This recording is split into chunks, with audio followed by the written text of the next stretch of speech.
So today I'm going to teach you how to make a leather sheath for a knife like this one. So this is a pretty standard simple sheath, and this is made out of veg tan leather, and I believe it's 7 to 9 ounces. So the first thing I'm going to do is just place my knife on the leather and then just make an outline of, I usually do the left side first, just a rough line, doesn't have to be perfect.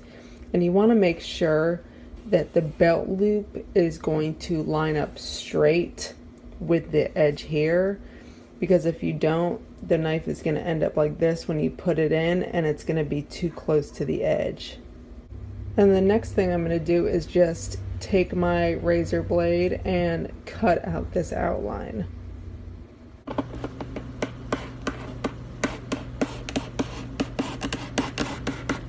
So now that I have this cut out, what I'm going to do is just fold this over, and then with your Sharpie, just mark along this edge the outline. So now that I have this other side outlined, what I'm going to do is cut this out. So now that I have a rough pattern made, what I'm going to do is wet this leather and then trim all the excess material to make it a perfect fit. The sheath under the faucet, I like to use warm water just because maybe it doesn't matter, I don't know, but it seems like it softens it more. So now what I'm going to do is, when this is down, put the knife in, and then you can see the excess material. So I'm going to just trim this sheath up and make it a perfect fit.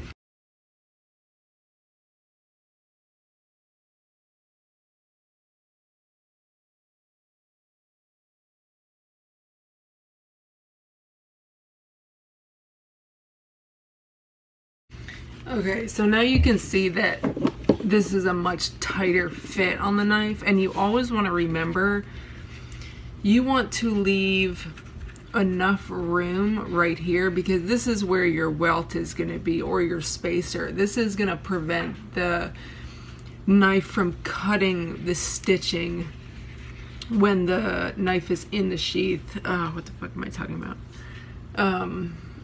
So now what I'm going to do is, you see how the belt loop is a little bit thick? What I like to do is just trim it a little bit and make it more of a slimmer fit. So as you can see here, I'm just going to cut a little bit of the excess leather. So how I'm going to do that, take your Sharpie again, and I'm just going to mark, see if you can see this, where it folds over. I'm just gonna make 2 little marks so I know where to start my cut, just like that. And then from there you can make the rest of the line and cut this excess leather out. Sheath is all trimmed up. What I'm gonna do is mark a line on the outline of the edge.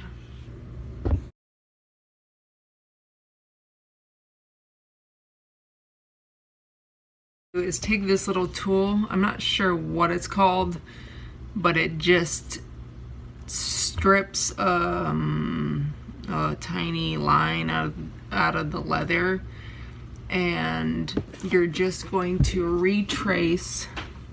I don't know if you can see that too well, but you're just going to retrace your line with this little tool, and I'm going to do that twice. So I'm going to have 2 separate lines. So once I do the first line, I'm just going to follow that line, creating a double line.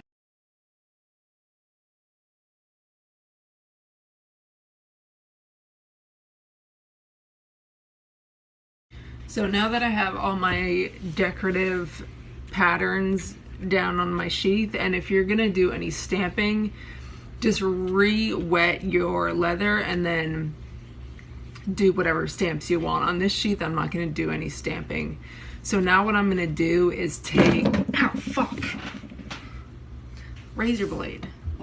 Okay, I lied, I do have one stamp that I'm only gonna do on the back. So just to make sure you don't do it above where your belt loop is, just press your belt loop down, and then what I'm going to do is just figure out the right placement. Okay, so now what you're going to want to do is round off all your edges. So you're just going to round off all of the belt loop and the front flap. You're not going to do any of this. So what I use is this stuff called Goma Tragacanto. I get it at Tandy Leather, and you're just going to take a little brush and put a layer. I like to do one at a time. So what I use is something called an edge slicker. This just goes in between the leather and rounds off the edges.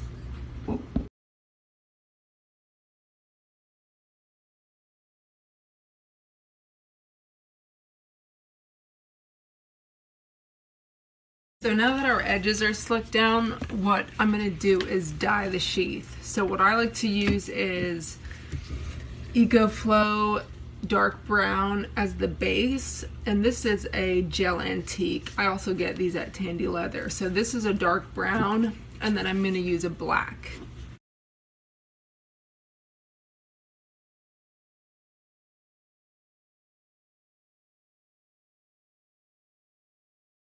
So now that the sheath is dyed, I am going to, and if you'll notice here that I didn't dye the whole thing, just because you're not going to see that part, so why waste the dye?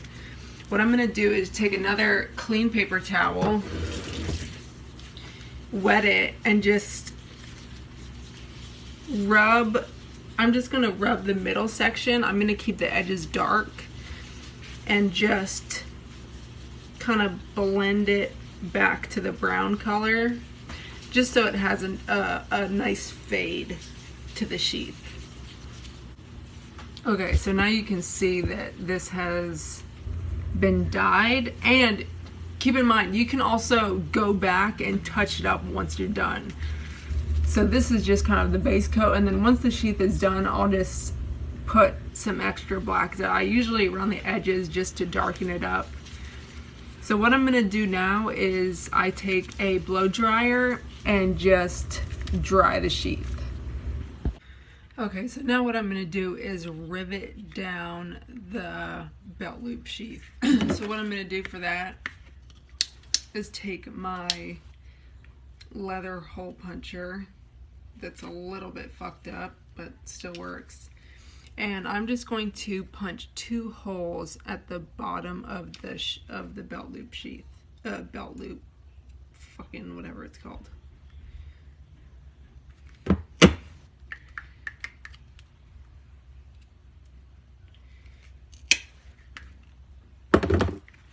There you go.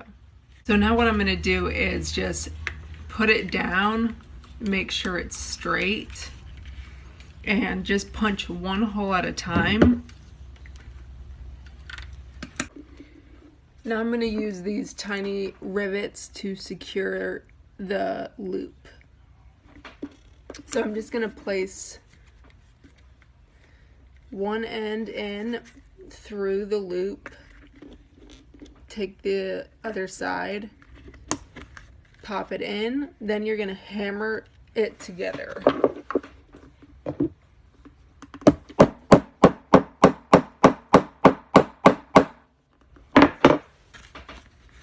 Then you're just going to do the other side. What I'm going to do is glue down the spacer. So I've already cut it out. I'm going to glue it right there and then let it dry for a few minutes.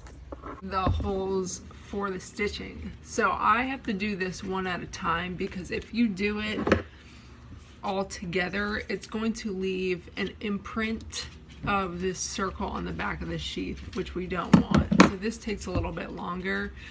So I've already marked out with my pencil a line of where I'm going to mark the holes.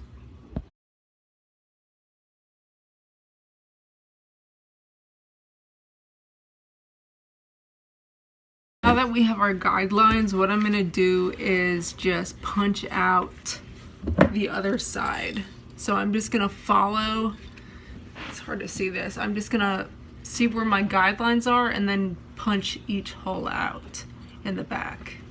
So now that all our holes are in, what I'm gonna do is put a layer of glue on the welt, and then I'm gonna start stitching it together.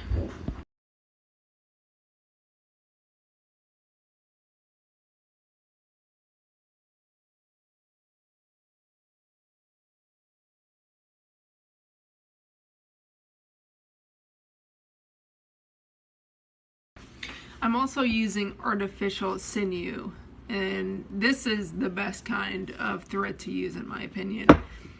So once you tie it off, what you can do is just burn the excess thread and then just push it down. So before we sand the edge of the sheath, what you're gonna do is wrap the knife really good in saran wrap and wet the front part of the sheath, and then we're gonna start molding the sheath around the knife. So once the leather's wet, you're just going to start pressing. I like to use a paper towel just so the dye doesn't get on my hands, or you could put your gloves back on.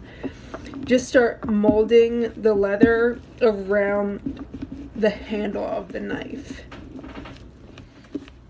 So now what I'm going to do is sand down the edges, and you don't have to use a fresh belt for this. This one's just an old 60 grit belt, and then I'm going to move along to, I think I just jumped to a 400 belt, and then 1000 grit after that. So after that's sanded down to about 1000 grit on my belt sander, what I'll do is take a 2000 grit sandpaper and just go along these edges here and make sure everything is smoothed down.